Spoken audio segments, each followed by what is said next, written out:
وہیں ہما ایک پہلو ہے جس میں آپ اسوہ نہیں بن سکتے، وہ پہلو ہے خواتین کی زندگی کا۔ ایک بیوی کے لیے کیا اسوہ ہے؟ یہ ظاہر بات ہے کہ محمد رسول اللہ صلی اللہ علیہ وسلم کے لیے تو فزیکلی امپاسبل ہم کہیں گے، ناممکن ہے۔ بیوی کو، بہن کو، بیٹی کو وہ جو کردار پیش کرنا ہے محمد رسول اللہ صلی اللہ علیہ وسلم کے اسوے میں اگر کوئی کمی کا امکان ہے تو صرف اس ایک پہلو سے نہیں، تو خواتین کے لیے بھی تو پھر درکار ہے کوئی اسوہ، کہ جو نبی اکرم صلی اللہ علیہ وسلم کے اسوے میں جو یہ ایک پہلو کمی کا رہ جاتا ہے اس کے لیے بھی تو کوئی آئیڈیل، کوئی نمونہ درکار ہے۔ تو وہ آئیڈیل اور نمونہ ہے جو ازواج مطہرات نے فراہم کیا ہے رضی اللہ تعالی عنہن اجمعین، کہ ان کو پھر آئیڈیل بنایا گیا، ان کو تمام امت کی ماؤں کا درجہ دیا گیا۔ وہ آئیڈیل ہے خواتین کی حیثیت سے۔ حضور کی جو بنات مطہرات ہیں وہ گویا کہ آئیڈیل ہے بیٹیوں کے اعتبار سے۔ تو ازواج یا بیٹیوں کا جو نقطہ نظر ہے اور اس میں جو رخ اختیار کیا جانا چاہیے، اور ماں کے لیے بھی آخر جس طریقے سے حضرت خدیجہ الکبریٰ رضی اللہ تعالی عنہا ماں ہونے کی حیثیت سے ایک آئیڈیل ہمارے مسلمان خاتون کے سامنے آئے گی، ایسے ہی فاطمہ الزہرا بھی آئیں گی۔ اسی لیے تو اقبال نے کہا کہ بطول باش و پنہا شو عزی اسد کہ در آغوش شبیر بگیری، تم فاطمہ کا اسوہ اختیار کرو رضی اللہ تعالی عنہ۔ فاطمہ بنت محمد مراد ہے صلی اللہ علیہ وسلم رضی اللہ تعالی عنہ، کوئی اور فاطمہ میرے پیش نظر نہیں ہے، فاطمہ بنت محمد ہے اسوہ، کہ اگر تم ان کا اسوہ اختیار کرو گی تو تمہاری گود میں حسن اور حسین جیسے پھول جو ہے وہ کھل سکتے ہیں، لیکن اگر ان کا اسوہ اختیار نہ کرو گی تو پھر گودیں جو ہے وہ ظاہر بات ہے کہ جن کانٹوں سے آج بھری ہوئی ہے اسی طرح کا جھاڑ جھکاڑ اور اسی طرح کے کانٹے جو ہے وہ ان گودوں کے اندر آئیں گے۔ تو یہ ہے اصل میں اسوہ نسوانی اسوے کے لیے جو ضرورت ہے۔ تو آئیڈیل کون ہے؟ ظاہر بات ہے ازواج مطہرات۔ بیٹیوں میں اور باپ میں بھی کچھ نہ کچھ حجاب ہوتا ہے، ظاہر بات ہے کہ کامل جو معاملہ ہے قرب اور اتصال کا بتمام و کمال وہ تو ازواج ہی کے ساتھ ہو سکتا ہے۔ لہذا ازواج کو جو یہاں خطاب کیا گیا وہ اس پہلو سے کہ یہ ہے آئیڈیل تمام مسلمان خواتین کے لیے۔ یہی وجہ ہے کہ میں نے جو آیات پڑھی ہیں اس سے پہلے کی دو آیات میں ازواج مطہرات کو خطاب کر کے کہا گیا کہ تم عام خواتین کی طرح اپنے آپ کو نہ سمجھو، تم اگر کوئی نیکی کرو گی تو تمہیں دوہرا اجر ملے گا، اور اگر تم کوئی غلطی کرو گی تو تمہاری پکڑ بھی دوہری ہوگی، سزا بھی دوہری ملے گی۔ اس کی وجہ کیا ہے کہ جو آئیڈیل ہو اس آئیڈیل کا تھوڑا سا نقص جو ہے وہ تو پھر بہت نمایاں ہو جائے گا دوسروں میں۔ جو نمونہ جو بن رہا ہے اس کی تھوڑی سی کمی اس کو تو لوگ دلیل بنا لیں گے اپنی بڑی بڑی کوتاہیوں کے لیے۔ لہذا تمہاری جو یہ نازک حیثیت ہے کہ تم اسوہ ہو تمام امت مسلمہ کی خواتین کے لیے تا قیام قیامت، لہذا تمہاری اگر کوئی خطا ہوئی تو تمہاری پکڑ دوہری ہو جائے گی، اور چونکہ پکڑ دوہری ہو رہی ہے لہذا اس کو بیلنس کیا جانا چاہیے کہ تم اگر نیکی کے روش اختیار کرتی ہو تو تمہارا اجر بھی دوہرا ہوگا۔ اس تمہید کے بعد فرمایا یا نساء نبی، اے نبی کی بیویوں، لستن کاحد من النساء، تم عام خواتین کے مانند نہیں ہو، ان اتقیتن فلا تخضعن بالقول، تم اگر تقوی کی روش اختیار کرو اور خدا خوفی اس کا انداز اختیار کرو تو پہلی تو تمہیں یہ ہدایت ہے کہ تم اپنی گفتگو میں جب بھی کسی غیر مرد سے بات کرنے کی ضرورت پیش آ جائے تو اپنی آواز میں لوچ مت پیدا کرو، فلا تخضعن بالقول فیطمع الذی فی قلبہ مرض وقلن قولا معروفا، کہ اس لوچ کی وجہ سے، حالانکہ آواز کا لوچ جو ہے وہ نسوانی حسن ہے، اللہ تعالیٰ نے یوں ہی تو نہیں فرق رکھا ہے مردانہ آواز میں اور نسوانی آواز میں، فطرت کے کچھ تقاضے ہیں جن کو پورا کرنا مقصود ہے، لیکن یہاں چونکہ ایک برائی کا سدباب ہے، تمہاری آواز کا یہ حسن جو ہے یہ ظاہر ہو تمہارے شوہر کے لیے ہو یا جو آگے اور آ جائے گی تفصیل، جو تمہارے محرم ہیں ان کے سامنے آئے تو کوئی حرج نہیں، لیکن غیر محرم کان سے اگر کوئی آواز اس نوعیت کی ٹکراتی ہے تو اگر کسی کے اندر کوئی روگ ہے، کسی کے اندر کوئی خباثت ہے، اس خباثت کو غذا مل سکتی ہے، اس روگ کی وجہ سے جو اس میں ہے اس میں ایک تحریک پیدا ہو سکتی ہے اور اس تحریک کا سدباب کرنا جو ہے مطلوب ہے۔ تو فلا تخضعن بالقول فیطمع الذی فی قلبہ مرض وقلن قولا معروفا، یہ بھی نہیں ہے کہ جھڑکو اور ڈانٹو، بات معروف طریقے پر کرو اور جتنی ضروری ہو اتنی کرو، اس سے زائد نہیں۔ اور اس میں بھی آواز کے اندر لوچ نہ ہو، بلکہ یہ کہ کچھ نہ کچھ میں سمجھتا ہوں کہ ان الفاظ کا تقاضا یہ ہے کہ کچھ تکلف کر کے بھی اس میں کرختگی پیدا کر لی جائے تو یہ اس حکمت کے عین مطابق ہوگی کہ جو اس حکم کی پشت پر کار فرمائے۔ اس کے بعد اب کیا ہے، تمہارا رول کیا ہے؟ وَقَرْنَ فِي بُيُوتِكُنَّ وَلَا تَبَرَّجْنَ تَبَرُّجَ الْجَاهِلِيَّةِ الْأُولَىٰ، اپنے گھروں میں قرار پکڑو، یہ گھر ہے تمہاری اصل جگہ، گھر سے باہر تمہاری نگاہ ہی نہ اٹھے، تمہارا اصل میدان کار جو ہے وہ گھر کی چار دیواری کے اندر ہے، باہر نکلنا کوئی ایمرجنسی ہو، شدید ضرورت ہو تو بات دوسری ہے، ورنہ یہ جان لیجئے کہ مسلمان معاشرے میں ایک مسلمان خاتون کا دائرہ کار جو ہے، میدان عمل جو ہے وہ اس کا گھر ہے۔ وَقَرْنَ فِي بُيُوتِكُنَّ، اور مزید اس میں وضاحت فرما دی وَلَا تَبَرَّجْنَ تَبَرُّجَ الْجَاهِلِيَّةِ الْأُولَىٰ، یہ بے رے اور جیم کا مادہ عربی زبان میں آتا ہے کسی چیز کے نمایاں ہونے کے لیے۔ برجیاں جو بنتی تھی فصیلوں کے اوپر برجی، تو ظاہر بات ہے کہ جب دور سے کوئی آتے تھے لوگ تو سب سے پہلے سب سے اونچی چیز نظر آئے گی، کیونکہ وہ سب سے زیادہ نمایاں ہوتی تھی، اس لیے ان کو برجیہ کہا جاتا اسی اعتبار سے۔ تو تبرج کے معنی ہے لوگوں کی نگاہوں میں آنا، کھبنا، کوئی ایسا انداز اختیار کرنا کہ مردوں کی نگاہیں اٹھیں، یہ ہے در حقیقت تبرج۔ اور یہ جان لیجئے، میں نے پچھلی مرتبہ بھی عرض کیا تھا کہ واقعہ یہ ہے کہ حسن اپنا اظہار چاہتا ہے، قوت اپنا اظہار چاہتی ہے، طاقت جہاں کہیں ہوگی وہ بھی ظہور اس کی فطرت میں ہے، اسی پہلو سے تو حکم دینے کی ضرورت پیش آ رہی ہے۔ لیکن یہ کہ تم یہ سمجھ لو کہ تمہارا یہ جو حسن کا ظہور ہے یا اظہار ہے، یہ ایک مخصوص دائرے سے باہر نہیں جانا چاہیے، وہ اس کا آگے بات آ جائے گی کہ تمہاری زینت کن کن لوگوں کے لیے ہے، اس سے آگے جو ہے اس کا ظہور جو ہے وہ پسندیدہ نہیں ہے۔ تو اگر سڑکوں پہ نکلو گی، میں آپ سے صاف عرض کرتا ہوں کہ چاہے عورت ڈھکی ہوئی ہو پورے طور پر، عورت کی چال میں بھی ایک حسن ہے، عورت کا جو انداز ہے اس کے اندر بھی ایک کشش ہے، اس کے قد و قامت کے اندر بھی فتنہ مضمر ہے۔ جو غالب نے کہا ہے کہ وہ سرو قد ہے وہ قیامت کے فتنے سے کم جانتے ہیں، تو یہ باتیں آخر یوں ہی تو نہیں آ گئی۔ تو یہ ساری چیزیں جو ہے ناگزیر حد تک جو ہے برداشت کی جا سکتی ہیں، لیکن نکلو ہی کیوں؟ اگر ضرورت نہیں ہے تو خامخواہ نکل کر آنا بھی، یہ بھی خامخواہ مردوں کی نگاہ میں آنا ہے، چاہے ڈھکے اور پورے طور پر ستر اور لباس جو ہے وہ پہن کر عورت نکلی، تو اس کی بھی حتی الامکان جو ہے ممانعت ہے کہ بغیر کسی حقیقی اور واقعی اور ناگزیر ضرورت کے خاتون کو گھر سے باہر نہیں نکلنا چاہیے۔ جمعے کی نماز کی اہمیت آپ کو معلوم ہے کتنی ہے، لیکن خواتین پر واجب نہیں ہے۔ یہ دوسری بات ہے کہ وہ اگر آئے تو ممنوع بھی نہیں ہے اگر صحیح انتظام ہو، بدقسمتی سے انتظام صحیح نہیں ہے۔ ہم نے جو مسجد بنائی ہے قرآن اکیڈمی میں، ہم نے خواتین کے لیے باتھ رومز علیحدہ بنائے ہیں، ان کی سیڑھی علیحدہ ہے، ان کا راستہ علیحدہ ہے، ان کا پورا ہال جو بنایا علیحدہ بنایا ہے۔ ہمارے ہاں اس کا اہتمام نہیں ہے، ضرورت ہے اس دور میں خاص طور پر۔ آخر خواتین کو دین کی یہ معلومات کہاں ملیں گی، جبکہ سارے جو ذرائع دوسرے ہیں وہ تو کسی اور طرف انہیں کھینچ رہے۔ تو اس میں بڑی حکمت ہے کہ منع نہیں کیا گیا، ورنہ تقاضا تو یہ ہے کہ حضور نے فرمایا کہ عورت کی نماز مسجد کے بجائے گھر میں افضل ہے، گھر کے صحن سے بجائے گھر کے دالان میں اس سے بھی افضل ہے، گھر کے دالان سے اندر گھس کر کمرے میں پڑھے گی تو وہ اس سے بھی افضل ہے، اور کمرے میں بھی اگر کوئی بغلی کوئی کوٹھڑی ہے وہاں پڑھے گی تو وہ اس سے بھی افضل ہے۔ یہ ہے اصل میں وہ منشا جو شریعت کا ہے کہ وہ کس طریقے سے مستور ہونے کا معاملہ، چھپے ہوئے ہونے کا معاملہ، مستورات ہم کہتے اسی لیے ہیں کہ یہ در حقیقت ان کا نگاہوں سے مخفی رہنا جو ہے اسی میں در حقیقت ان کا حسن ہے، ان کی رعنائی ہے، حکمتیں جو ہے وہ اسی کے اندر مضمر ہے اور پوشیدہ ہے۔ تو اسی طریقے سے جنازے کے ساتھ جانا کتنی بڑی نیکی ہے، لیکن عورتوں کو روک دیا گیا۔ اتباع جنائز سے حضور نے خواتین کو منع کر دیا ہے، جنازے کے ساتھ نہیں جانے کی ضرورت ہے، یہ مردوں کا کام ہے۔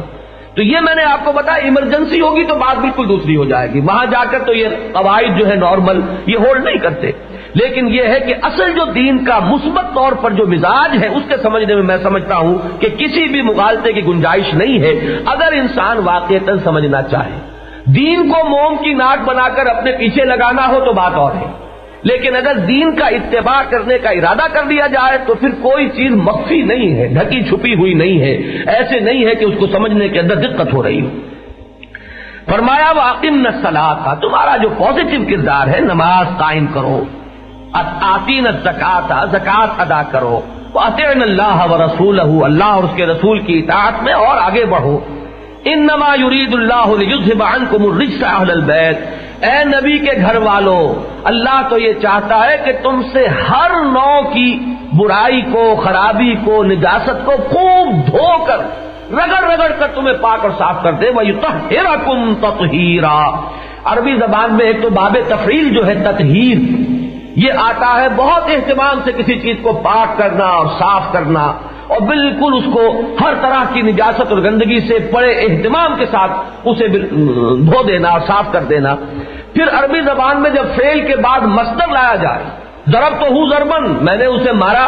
جیسے کہ مارا جاتا ہے، یہ یوں ہی نہ سمجھنا کہ معمولی سی مار ماری، ضربتہ ضربا، میں نے مارا اسے جیسا کہ مارنے کا حق ہے۔ تو فرمایا لیطہرکم تطہیرا، اللہ تو یہ چاہتا ہے کہ تمہیں اتنا پاک باز بنا دے، اتنا تصفیہ قلب تمہارا ہو جائے، اتنا تزکیہ نفس ہو جائے، تمہاری سیرتوں اور شخصیتوں کے اندر اتنی تطہیر ہو جائے کہ جس کے بعد تم واقعتاً ابد الآباد تک کے لیے وہ جو ایک کمی ہے اسوہ رسول میں، اس کمی کی تلافی کما حقہ کر سکو۔ اس کے لیے ظاہر بات ہے کہ معمولی تطہیر جو ہے وہ کافی نہیں ہو سکتی۔ محمد الرسول اللہ صلی اللہ علیہ وسلم کے ہم پلہ ہونا ہے تمہیں، کہ امت کی تمام خواتین کے لیے قیامت تک کے لیے تمہیں اسوہ بننا ہے۔ اب اس میں ذرا دو باتیں نوٹ کر لیجئے۔ ایک تو یہ کہ ان دو سے ضمنی بات اگرچہ ہے لیکن ہے بہت اہم۔ اس مقام کو کوئی اللہ کا بندہ پڑھے ہر تعصب سے اپنے ذہن کو پاک کر کے، تو کیا وہ سمجھ سکتا ہے کہ یہ خطاب جو ہے یہ ازواج مطہرات سے نہیں ہو رہا بلکہ کسی اور سے ہو رہا ہے؟ یہ آیت ہے جس کو لے کر وہ اہل بیت والا مضمون اور اس کے ساتھ وہ 5 افراد پنجتن پاک کا تصور جو ہے وہ اس کے ساتھ چسپاں کر دیا گیا ہے، اور ہر مسلمان کے ذہن پہ بیٹھا ہوا اہل بیت یہ ہے۔ اہل بیت قرآن کی روح سے کون ہے؟ ازواج مطہرات ہے۔ یہ ٹھیک ہے کہ بنات مطہرات بھی اس میں شامل ہو جائیں گی، کیوں نہیں ہوں گی، لیکن صرف فاطمہ نہیں ہوں گی، اس میں ام کلثوم بھی ہوں گی، اس میں حضرت زینب بھی ہوں گی، جتنی بھی آپ کی بیٹیاں ہیں وہ سب بھی شامل ہوں گی، اور جو جتنا قریب ہے، ٹھیک ہے حضرت علی چچا زاد بھائی بھی ہیں، داماد بھی ہیں، کیوں نہ ہوں گے، وہ اہل بیت میں آ جائیں گے۔ دائرہ بڑھتا چلا جاتا ہے، لیکن اولین دائرہ کے جن سے خطاب ہو رہا ہے یہ کون ہے؟ یا نساء نبی، اے نبی کی بیویوں، اے نبی کی عورتوں۔ اہل البیت کس کو کہا جائے گا؟ تو یہ گفتگو تو ان سے ہو رہی ہے۔ قرآن مجید میں ایک ہی اور مقام ہے جس پر اہل بیت کا لفظ آیا ہے، اور وہ ہے حضرت ابراہیم علیہ السلام سے جب گفتگو ہو رہی ہے فرشتوں کی، اور حضرت سارہ بھی کھڑی تھی۔ جب فرشتوں نے خوشخبری دی کہ آپ کے ہاں بیٹا ہوگا، تو حضرت سارہ بوڑھی پھوس اور حضرت ابراہیم 100 برس کی عمر، تو انہوں نے اپنا آپا پیٹ لیا کہ میں اس بڑھاپے میں جنوں گی، اور یہ میرا جو شوہر ہے یہ بھی بڈھا پھوس ہے، وہذا بالی شیخا آلے تو وانا عجوزن، کیا میں جنوں گی، میں بڑھیا پھوس، وہذا بالی شیخا۔ تب فرشتوں نے کہا کہ نہیں، اللہ کی رحمتیں ہوں تم پر، السلام علیکم یا اہل البیت، اے گھر والوں، نبی کے گھر والوں۔ کس سے کہا جا رہا ہے؟ وہاں تو کوئی اور ہے بھی نہیں، صرف حضرت سارہ ہے۔ تو اہل بیت نبی سے مراد اصلاً ہے ازواج النبی رضی اللہ تعالی عنہن۔ البتہ یہ ہے کہ طبعاً اس میں یقیناً بنات بھی ہیں، آپ کے داماد بھی ہیں، جو بھی رشتہ داری کا ایک دائرہ ہے وہ یقیناً اس میں شامل ہے، لیکن وہ طبعاً ہوگا۔ دوسری بات یہاں سے یہ معلوم ہو گئی، غور کیجئے، اللہ تعالیٰ فرماتا انما یرید، اللہ کا یہ ارادہ ہے، تو اللہ تعالیٰ جس چیز کا ارادہ پورا فرما لے، کیا اس کام میں کوئی کمی بھی رہ سکتی ہے؟ غور طلب بات ہے، وہ تو فعال لما یرید ہے، جو ارادہ کر لے کر گزرنے والا ہے، کیا اسے کسی اور سے سینکشن لینی ہے؟ کیا کوئی منظوری جو ہے اس کے بغیر اس کا ارادہ پورا نہیں ہو سکتا؟ کسی اور کی منظوری؟ کیا کوئی ایسے موانع ہو سکتے ہیں جو ارادہ الہی کے آڑے آ سکیں؟ تو اگر اللہ نے یہ ارادہ ظاہر فرمایا کہ اللہ تو یہ چاہتا ہے کہ تمہیں بالکل پاک صاف کر دے، یطہرکم تطہیرا، تو کیا ہم ایک لحظے کے لیے بھی یہ گمان کر سکتے ہیں کہ اس تطہیر میں کہیں کمی رہ گئی ہوگی ازواج مطہرات کے لیے؟ یہ ہے اصل میں وہ بات، اور نوٹ کیجئے 1 سال پہلے یہ آیت نازل ہو رہی ہے،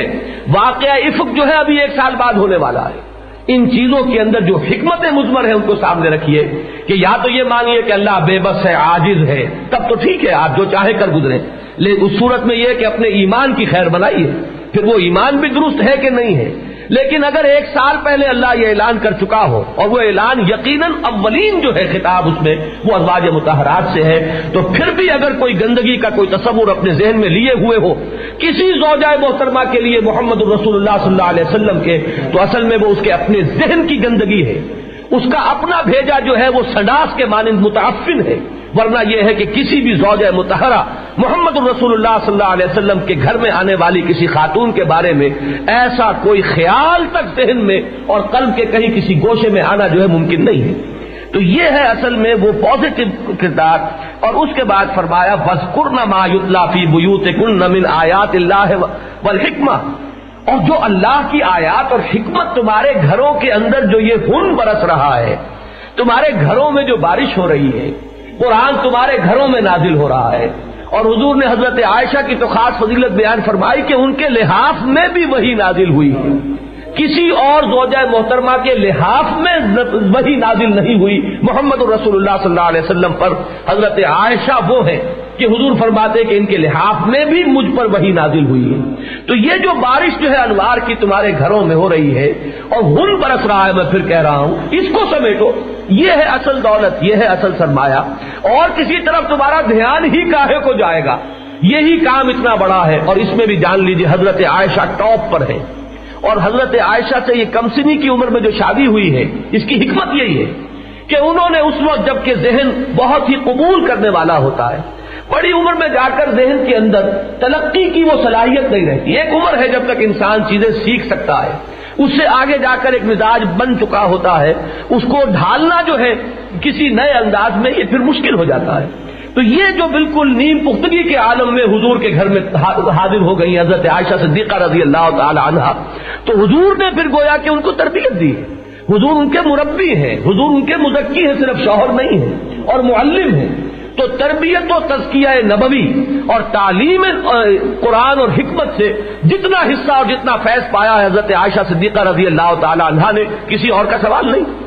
اس پہلو سے وہی ہے، پھر ہم جانتے ہیں تاریخی اعتبار سے بھی ثابت ہے کہ وہی سب سے بڑی معلمہ امت بن گئی، نہ صرف خواتین کے لیے، ان کی تعلیم کا دائرہ تو مردوں تک پھیلا ہے، پردے میں ہوتی تھی اور آتے تھے اور لوگ سوال کرتے تھے، سوال جواب تھا۔ اور یہ اللہ تعالیٰ نے حضرت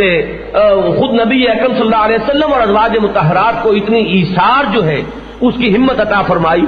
کہ زندگی کے وہ گوشے بھی کہ جن کو کوئی شخص نہیں چاہے گا کہ ہماری یہ بات کسی اور کے علم میں آئے، بالکل جو تعلقات مرد شوہر اور بیوی کے درمیان ہوتے ہیں جس کو نہیں چاہتا انسان کے کہیں بھی تش تذبام ہو، وہ چیزیں بھی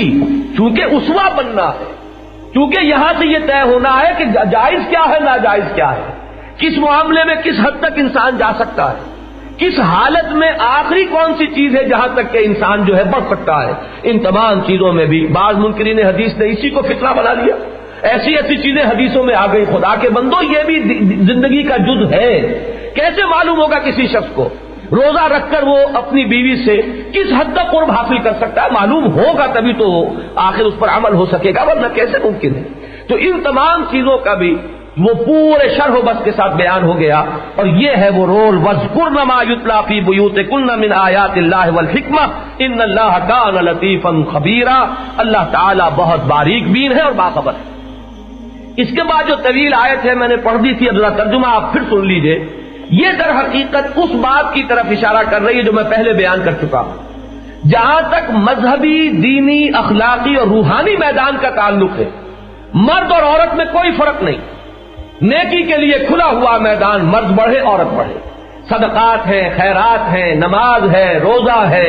اللہ تعالیٰ کا ذکر ہے، بھلائیوں میں ایک دوسرے سے آگے نکلنے کی کوشش ہے، ایثار ہے، قربانی ہے، عام چیزوں میں مرد اور عورت میں کوئی کمی اور بیشی کا سوال نہیں۔ عورت جو کچھ کرے گی وہ اس کے لیے ہے، مرد جو کمائے گا وہ اس کے لیے ہے۔ چنانچہ یہاں یہ طویل ترین آیت ہے اس موضوع پر، ان المسلمین والمسلمات والمومنین والمومنات، مسلمان مرد مسلمان عورتیں، مومن مرد مومن عورتیں، والقانتین والقانتات، فرما بردار مرد فرما بردار عورتیں، والصادقین والصادقات، راست باز مرد راست باز عورتیں، والصابرین والصابرات، صبر کرنے والے مرد صبر کرنے والی عورتیں، والخاشعین والخاشعات، خشوع رکھنے والے مرد، خشوع رکھنے والی خواتین، والمتصدقین والمتصدقات، صدقہ دینے والے مرد، صدقہ دینے والی خواتین، والصائمین والصائمات، روزہ رکھنے والے مرد، روزہ رکھنے والی عورتیں، والحافظین فروجہم والحافظات، اور اپنی شرمگاہوں کی حفاظت کرنے والے خواہ وہ مرد ہوں اور خواہ وہ عورتیں ہوں،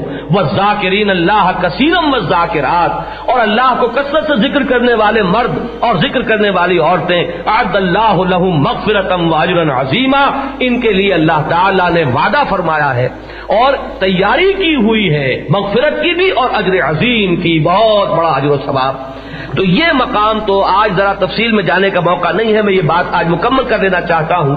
ایک مقام تو یہ ذہن میں رکھیے کہ ایک مسلمان عورت کے لیے آئیڈیل کیا ہے، اس کا نقشہ کیا ہونا چاہیے، اس کی ایسپریشنز کیا ہونی چاہیے، اس کی ایمبیشنز کیا ہونی چاہیے، وہ کون سے میدانوں میں آگے بڑھنے کے لیے حوصلہ اپنا جو ہے اس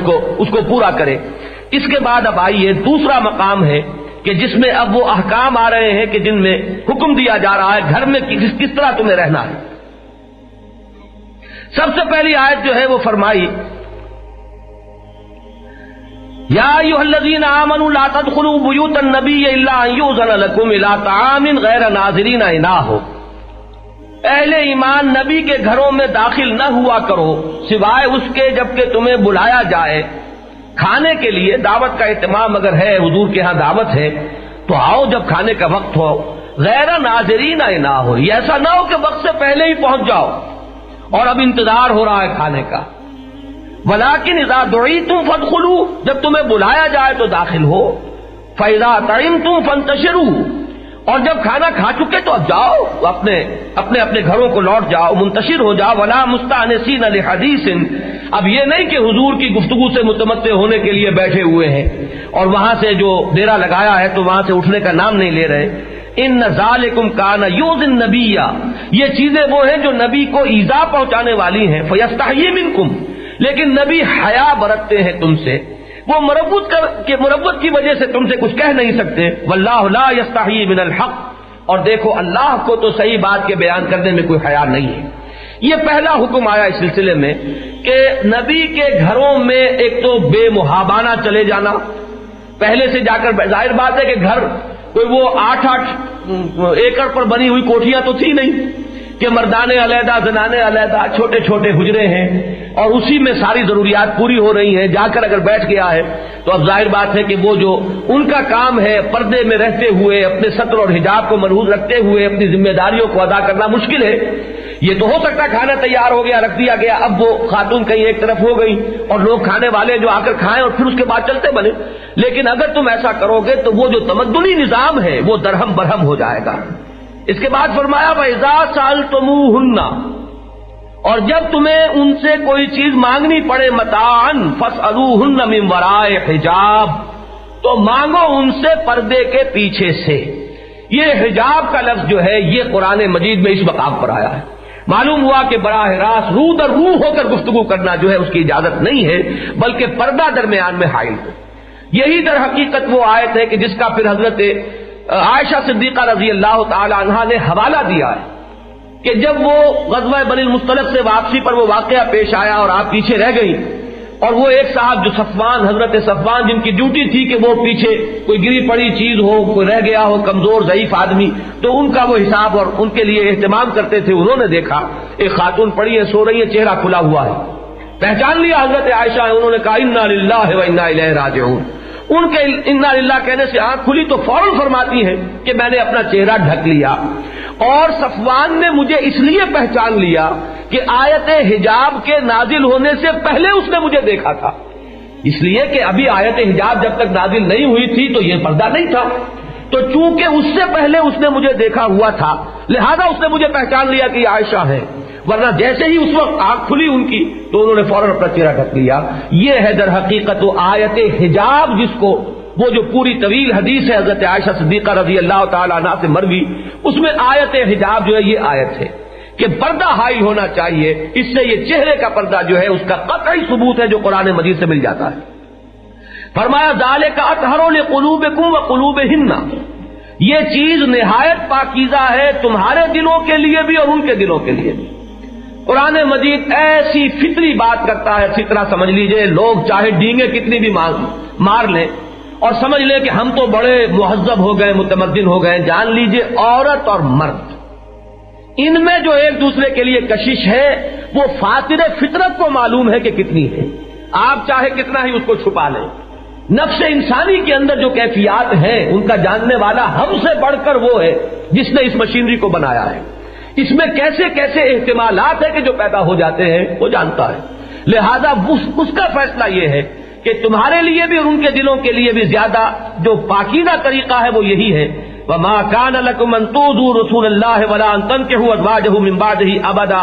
اور دیکھو تمہارے لیے یہ جائز نہ ہوگا کہ تم ایذا پہنچاؤ اللہ کے رسول کو،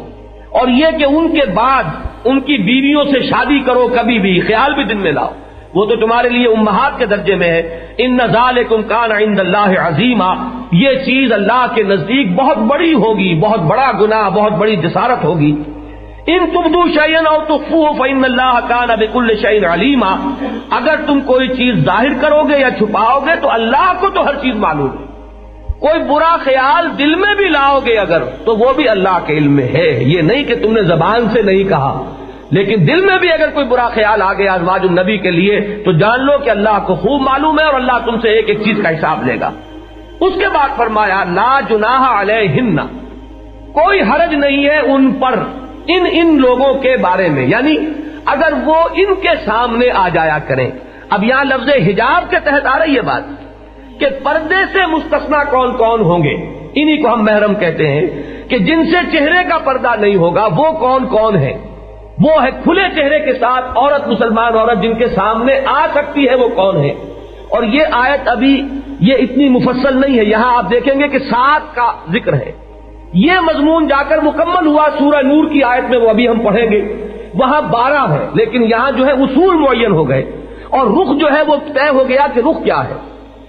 لا جناح علیہن فی آبائہن، اپنے باپوں کے بارے میں، باپوں میں باپ دادا، اسی طریقے سے شوہر کا باپ اور شوہر کا دادا، یہ سلسلہ چلتا چلا جائے گا، اسی لیے آبائہن ولا ابنائہن، اپنے بیٹے پوتے، یہ سارا سلسلہ جو ہے ان کے اندر بڑھتا چلا جائے گا، ولا اخوانہن، اور نہ اپنے بھائی، ولا ابنائے اخوانہن، اور نہ اپنے بھتیجے اپنے بھائیوں کے بیٹے، ولا ابنائے اخواتہن، اور نہ اپنی بہنوں کے بیٹے یعنی بھانجے، ولا نسائہن، یہاں بہت قابل غور مسئلہ ہے، عورتوں کا عورتوں سے بھی حجاب ہے، ہر بازاری عورت کے سامنے عورت کو بے حجاب آنے کی اجازت نہیں ہے، مسلمان شریف عورت کو۔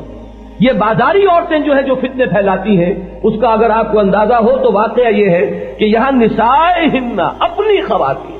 جو جانی پہچانی ہیں، جن کی شرافت اور کردار سے تم لوگ واقف ہو، ان کا معاملہ اور ہے، باقی جو ہے ان کے سامنے عورت خود اپنے چہرے سے بے محابہ جو ہے وہ ہر عورت کے سامنے بھی نہیں، بلکہ وہ عورت جو ہے وہ جو اپنی خواتین ہیں، جو جانی پہچانی ہے، جن کا کردار، جن کی شخصیت جو ہے وہ ڈھکی چھپی نہیں ہے، ولا ما ملکت ایمانہن، اور جو ملک یمین ہو، غلام ہو، جن کے اندر اس طرح کی کسی جرت کا کوئی امکان نہیں ہے کہ وہ مملوک ہیں۔ یہ ہے وہ 7 وہ تعلقات کہ ان کو مستثنا کیا گیا ہے پردے سے، حجاب کے حکم سے۔ واتقین اللہ ان اللہ کان علی کل شیء شہیدا، اور اللہ کا تقوی اختیار کرو اور جان لو کہ اللہ تعالی ہر چیز پر گواہ ہے، نگران ہے، ہر چیز اس کے علم میں۔ تو یہ 7 دائرے جو ہیں معین ہو گئے۔ ابھی چونکہ یہ آیت تفصیل کے ساتھ سورہ نور میں آئے گی لہذا میں ابھی اس پر مزید گفتگو نہیں کر رہا، لیکن یہ جان لیجئے کہ یہ دائرہ ہے مسلمان عورت کے لیے کہ ایک فرق ہو گیا کہ حجاب کے حکم سے مستثنا کون کون ہے، ان کے باپ، ان کے بیٹے، ان کے بھائی، ان کے بھتیجے، ان کے بھانجے، یہ تو ہوئے رشتہ دار۔ باقی یہ کہ ان کی اپنی خواتین اور ان کے ملک یمین اور غلام، یہ 7 جو ہے مدیں معین ہو گئی۔ اس کے بعد وہ آیت آتی ہے ان اللہ وملائکتہ یصلون علی النبی یا ایھا الذین آمنوا صلوا علیہ وسلموا تسلیما، اور پھر مزید ایک آیت کے بعد اب جو آیت آ رہی ہے جو اس موضوع پر ہے وہ میں پڑھ رہا ہوں۔ یا ایھا النبی، اے نبی، قل لازواجک، کہہ دیجئے اپنی بیویوں سے، وبناتک، اور اپنی بیٹیوں سے۔ یہاں بھی مجھے ذرا ضمنی طور پر ایک بات کہنی پڑے گی، کچھ بدبخت ایسے بھی ہیں جنہوں نے اس دور میں آ کر ایک نیا شوشہ چھوڑا ہے کہ حضور کی بیٹی تو ایک ہی ہے فاطمہ رضی اللہ تعالی عنہ، باقی بیٹیاں حضور کی ہے ہی نہیں، وہ تو ربیبہ ہے، یعنی حضرت خدیجہ الکبریٰ رضی اللہ تعالی عنہا کے کسی سابق شوہر سے بیٹیاں ہیں جو حضور کی گود میں آ گئی اس لیے کہ حضرت خدیجہ سے ان کا نکاح ہو گیا۔ حالانکہ تمام کتابوں میں، سنی کتابیں ہوں، شیعہ کتابیں ہوں، حدیث کی اور تاریخ کی تمام کتابوں میں آج سے پہلے یہ بات نہیں تھی۔ حضور کی بنات جو ہے وہ 4 مانی گئی ہے، اور حضور کی بنات، وہ حضور کی ازواج کی بنات نہیں۔ یہاں ایک لفظ ہے جو قرآن سے ثابت کر رہا ہے، کل ازواج کا و بنات کا، یہاں پہ زوج کی بھی جمع آئی، ازواج، حضور کی ازواج متعدد ہے، اور اگر بیٹی ایک ہوتی تو بنت کا ہوتا، اپنی بیٹی سے کہہ دیجئے۔ یہاں فرمایا بنات کا، تو بنات کا اطلاق جو ہے کم سے کم 3 پر ہوگا۔ عربی میں ایک کے لیے واحد کا صیغہ، 2 کے لیے تسنیہ کا صیغہ علیحدہ ہوتا ہے، اور جمع جو ہے عربی میں وہ کم سے کم 3 پر اس کا اطلاق ہوگا۔ تو کم سے کم 3 بیٹیاں محمد رسول اللہ صلی اللہ علیہ وسلم کی قرآن مجید سے ثابت ہیں۔ مرکز و محور قرآن ہے۔ ہاں اگر دل میں یہی چور ہو کہ یہ قرآن وہ ہے ہی نہیں، وہ قرآن تو کہیں گم ہو گیا، یہ قرآن محرف ہے، اگر دل میں یہ چور ہو، اللہ بچائے اس سے، تب تو ٹھیک ہے، میری یہ ساری بات جو ہے بے بنیاد ہو جائے گی، اس لیے کہ میرے لیے تو سند آخری جو ہے وہ قرآن مجید ہے۔ لیکن یہ کہ جن کے دلوں میں بھی اس چیز سے جن کے دلوں کو اللہ نے محفوظ رکھا ہوا ہو اور قرآن کی انٹیگریٹی پر یقین دلایا ہوا ہو انہیں، کہ انہیں یقین ہو کہ یہ قرآن وہی ہے جو محمد رسول اللہ صلی اللہ علیہ وسلم پر نازل ہوا ہے، ان کے لیے پھر کسی اور دوسری دلیل کی ضرورت نہیں ہے، تاریخ ثابت کرے نہ کرے اور کچھ اور روایات اس کی تائید میں ہو یا خلاف ہو، لیکن یہ کہ قرآن مجید ثابت کر رہا تو وہ کفایت کرے گا۔ یا ایھا النبی قل لازواجک و بناتک و نساء المؤمنین، یہاں خاص طور پر نوٹ کرا رہا ہوں، ایک شوشہ کبھی کبھی چھوڑ دیتے ہیں کچھ مرد کچھ عورتیں، دلوں میں تو ان کے ہے جدید تہذیب سے مرغوبیت کا معاملہ، لیکن بہرحال کہنے کے لیے تو بات ہونی چاہیے۔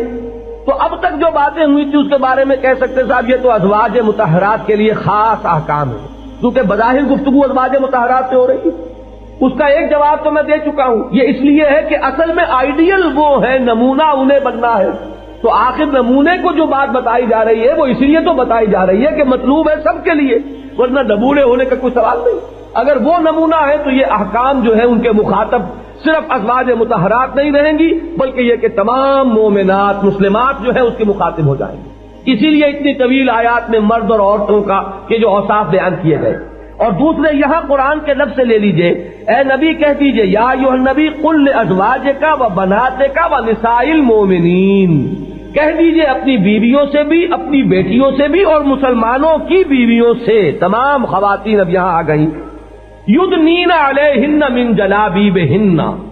وہ اپنے چہروں کے آگے لٹکا لیا کریں اپنی لمبی چادروں میں سے، لمبی چادر جس سے جسم کو اوڑھا ہوا ہو جسم پر اور جسم کو چھپایا ہوا ہو، جلباب کہتے ہیں اس بڑی چادر کو۔ ایک ہوتا ہے دوپٹہ، وہ دوپٹہ جو اب رسی کی شکل اختیار کر گیا ہے، اس دوپٹے کا تو ہوگا ذکر بعد میں، یہاں ہے اصل میں جلباب۔ جیسے عربوں کا معاملہ یہ کہ ایک تو ثوب ہے،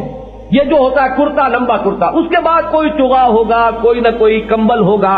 یہ ان کے لباس کے، ان کے مزاج اور ذوق کا لازمی جز ہے کہ اوپر کوئی آبا، کوئی چیز جو ہے قبا کچھ نہ کچھ ہوگی۔ تو اسی طریقے سے خواتین جو ہے ان کا لباس ایک تو گھر میں پہننے کا ہوتا تھا، اس کے کیا کیا اجزاء ہیں وہ بعد میں آئیں گے، ایک ہے ان کا باہر نکلتے ہوئے ان کی یہ عادت تھی کہ ایک بڑی سی چادر لی، اسے جسم کے گرد لپیٹ لیا، اس کا حکم دیا جا رہا ہے قل ازواجک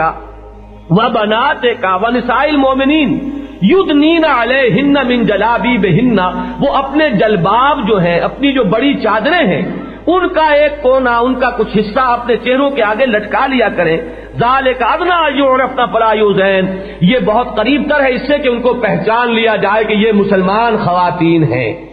عام خواتین کا جو کردار ہو، جو معیار ہو، ان کو چھیڑا جائے تو بہت تو چاہتی ہیں کہ ہمیں چھیڑا جائے، اگر انہیں چھیڑا نہ جائے تو انہیں مایوسی ہوتی ہے، لیکن یہ کہ اگر کوئی شریف خواتین ہے اور وہ چاہتی ہے کہ انہیں پہچان لیا جائے کہ یہ کسی اور کردار کی حامل خواتین ہے، تو فرمایا کہ تمہیں اس طریقے سے پہچان لیا جائے گا، ذالک ادنیٰ ان یعرفن فلا یؤذین، اور انہیں کوئی ایذا نہ پہنچائی جائے گی، وکان اللہ غفورا رحیما، اور اللہ تعالیٰ بہت غفور ہے، بہت رحیم۔ تو یہ تو گھر سے باہر کا پردہ، یا وہ کہ جو محرموں کی فہرست سے خارج ہو گئے ان کے لیے حجاب کا حکم بھی آ گیا، اور گھر سے باہر نکلنے کی صورت میں اس بڑی چادر کا جو ایک حصہ ہے اسے وہ گھونگھٹ کہیے آپ، جو بھی کہیں آپ، اس کو چہرے کے آگے لٹکا لینے کا، اس سے دونوں آیات سے ثابت ہو گیا چہرے کا پردہ، اور اس سے مستثنا ہے وہ کہ جن کی تفصیل کے ساتھ یہاں پر وضاحت ہو گئی ہے، مزید تفصیل سورہ نور میں آ جائے گی۔ میں نے عرض کیا تھا کہ اصل میں یہی چیز ہے کہ جس نے برقعے کی شکل اختیار کی، چادر کی صورت میں اگر ہے تو اس میں ایک ہاتھ سے اس کو پکڑے رہنا پڑے گا، اگر اس کو سی لیا جائے وہ ڈھیلا ڈھالا ہو، جسم کے ساتھ چپٹا ہوا نہ ہو، دبیز کپڑا ہو، اور واقعتاً جسم کو چھپانا اس سے مقصود ہو، مزید کوئی فریم جو ہے اس کے حسن کو نمایاں کرنے کے لیے وہ مقصود نہ ہو، تو پھر وہ میں سمجھتا ہوں کہ اس حکمت کو پورا کرے گا۔ اس میں یہ ہے کہ پھر ہاتھ جو ہے عورت کے وہ فارغ رہیں گے، کسی ایک ہاتھ میں اگر بچے کو سنبھالنا ہے اور دوسرے میں ہو سکتا ہے کہ کسی دوا کی شیشی کو پکڑنا ہو، تو یہ اصل میں وہ ضرورت ہے تمدنی جس کی وجہ سے وہ برقع بن گیا۔ برقع حضور کے زمانے میں نہیں تھا، اور ہم انسسٹ نہیں کریں گے کہ برقع ہی ہو، اگر اسی کے اوپر چلنا ہے تو ٹھیک ہے، لیکن یہ شرط پوری کیجیے، پھر چہرے کے آگے لٹکائیے۔ اگر یہ نہیں کریں گی تو ظاہر بات ہے کہ پھر شریعت کا معاملہ آپ کا نہیں ہے، پھر آپ کا اپنی شریعت ہے، اپنا جو بھی آپ کا ذہن ہے مزاج ہے جو کریں، لیکن اس کے لیے پھر کوئی سند اور کوئی بھی اس کے لیے نظیر قرآن یا حدیث سے مت لائیے۔ تو یہ جو برقع ہے واقعتاً میں نے دیکھا ہے عرب میں بدو خواتین برقع پہنے ہوئے، اور نہ صرف برقع، ان کے ہاتھوں پر دستانے ہوتے ہیں، گرم ترین وہ ملک ہے،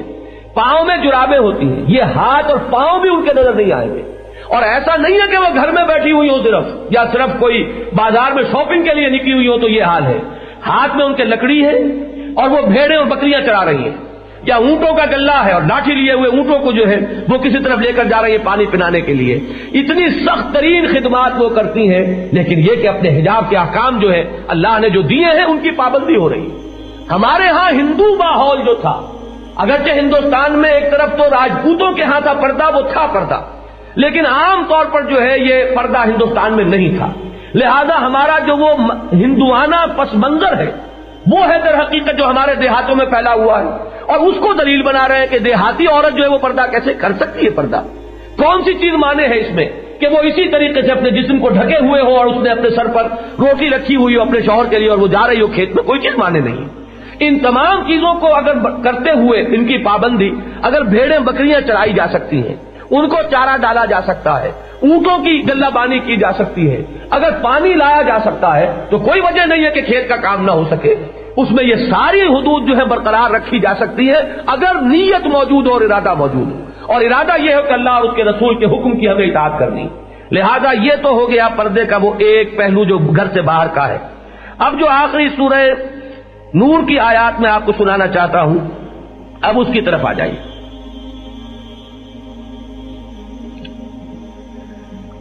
اس میں بھی جو پہلی آیت ہے اس میں حکم دیا گیا ہے، پہلے تو چونکہ حکم آیا تھا سورہ احزاب میں حضور کے گھروں میں داخل ہونے کا،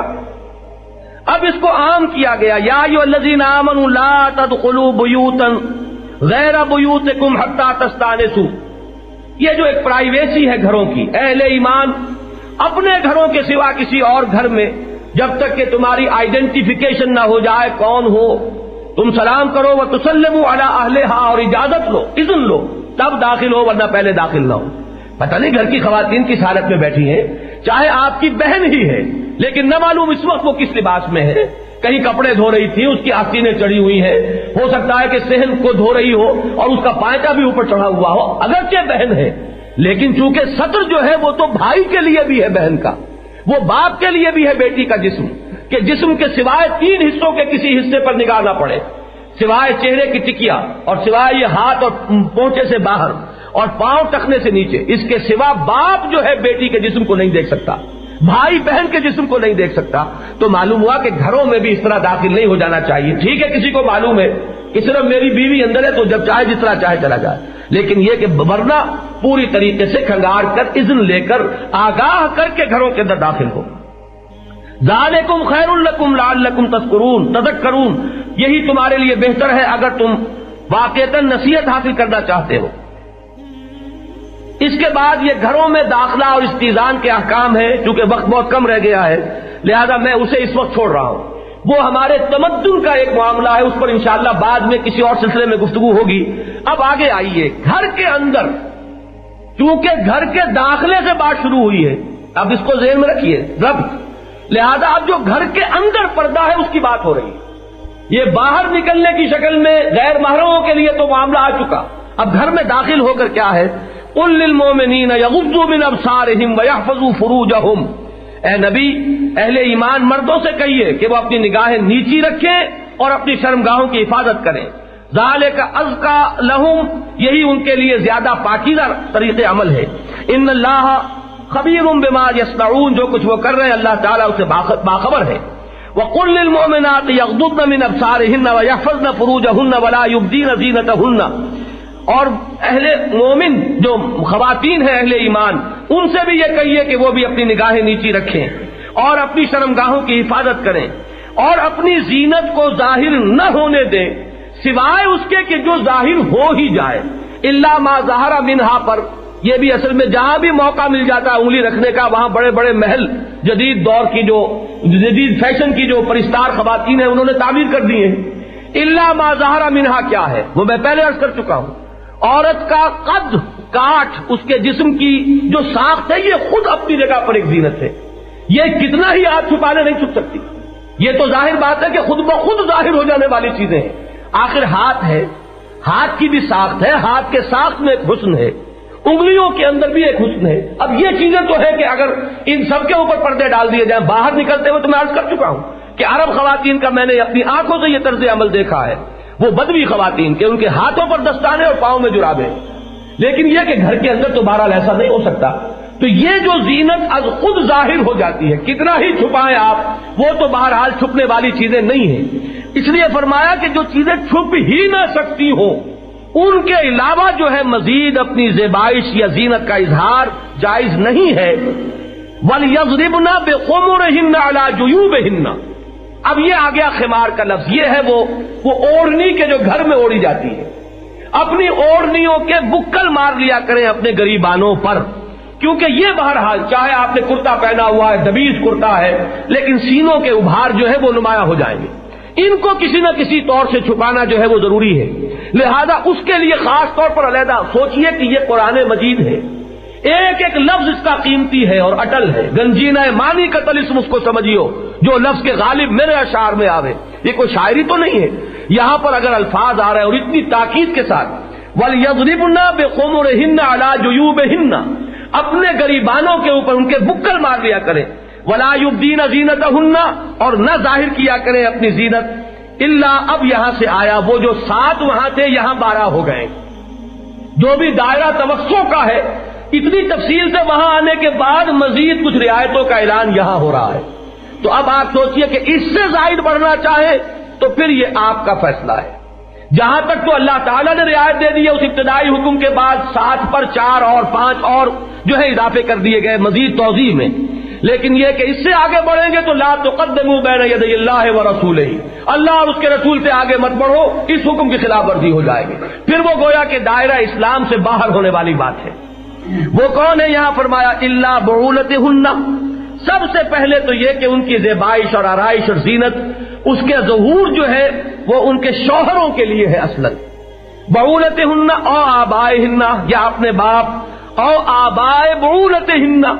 یا اپنے شوہروں کے باپ، او ابنائہن، یا اپنے بیٹے، او ابنائے بعولتہن، یا اپنے شوہروں کے بیٹے، یعنی سوتیلے بیٹے، اگرچہ ان کے اپنے بطن سے نہ ہوں، لیکن یہ کہ شوہر کا بیٹا ہے تو وہ بھی اس فہرست کے اندر مزید جو ہے اس کا اضافہ ہو گیا۔ او اخوانہن، یا اپنے بھائی، او بنی اخوانہن، یا اپنے بھتیجے، او بنی اخواتہن، یا اپنی بہنوں کے بیٹے یعنی بھانجے، او نسائہن، یا اپنی خواتین، میں وضاحت اس کی کر چکا ہوں، او ما ملکت ایمانہن، یا ان کے جو غلام ہیں ملک یمین، اب التابعین غیر اولی الاربۃ، یا وہ تابع لوگ کہ جن کے اندر سرے سے اس کا کوئی امکان نہ رہے، ایسے ہوتے ہیں بوڑھا ہے کوئی ہے تو دور کا رشتہ دار، فلاں کے ماموں کا چچا کا کچھ ہے لیکن کوئی اس کا اب پرسان حال نہیں ہے، وہ کہیں کسی کے گھر آ کر پڑ گیا ہے۔ اب ایسے اشخاص کے لیے بہرحال تنگی جو ہے شریعت پیدا نہیں کرنا چاہتی، ایسے لوگ جو ہیں جو اتنے تابع ہیں، آپ کی روٹیوں پر پل رہے ہیں اور وہ ان کی کفالت آپ کر رہے ہیں، وہ تابعین غیر اولی الاربا، جو اتنے تابع ہو گئے ہوں کہ ان میں اس قسم کے کسی خیال کا پیدا ہونا جو ہے وہ تقریباً ناممکن ہو چکا ہو۔ من الرجال اب الطفل الذین لم یظہروا علی عورات النساء، یا وہ بچے کہ جو ابھی خواتین کے مخفی معاملات سے واقف نہیں، وہ بچے چاہے کوئی بھی ہو، گلیوں کے بچے ہو، وہ اگر 5-7 سال کا بچہ آ گیا ہے گھر میں تو ظاہر بات ہے جسے ابھی کچھ ان چیزوں کا شعور نہیں ہے تو اس سے پردہ نہیں۔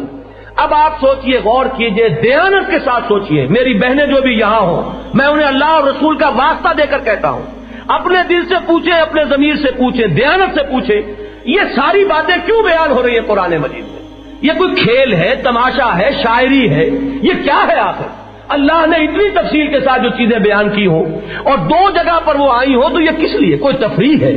کوئی آخر بے مقصد کام نہیں ہے۔ اللہ تعالیٰ بچائے ہمیں کہ اس طرح کا کوئی خیال ہمارے ذہنوں میں کبھی پیدا بھی ہو، اس لیے کہ ایمان کے لالے پڑ جائیں گے۔ تو یہ سب کچھ اگر قرآن میں اتنی تفاصیل کے ساتھ آیا ہے تو سوچنا ہوگا کہ آخر ہم کس طریقے سے ان تمام چیزوں کو بالکل بالائے طاق رکھ کر اور جو مغربی تہذیب اور تمدن کا جو بھی نقشہ ہے اس کو اختیار کیے ہوئے ہیں۔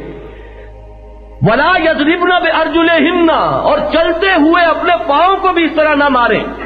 لِيُعْلَمَ مَا يُخْفِينَ مِن زِينَتِهِنَّ، اگر کوئی زیور پہنا ہوا ہے تو اس کی جھنکار پیدا ہو جائے۔ وَتُوبُوا إِلَى اللَّهِ جَمِيعًا أَيُّهَا الْمُؤْمِنُونَ لَعَلَّكُمْ تُفْلِحُونَ، اور اے اہل ایمان توبہ کرو، رجوع کرو۔ اگر کوتاہی ابھی تک رہی ہے، اگر غلط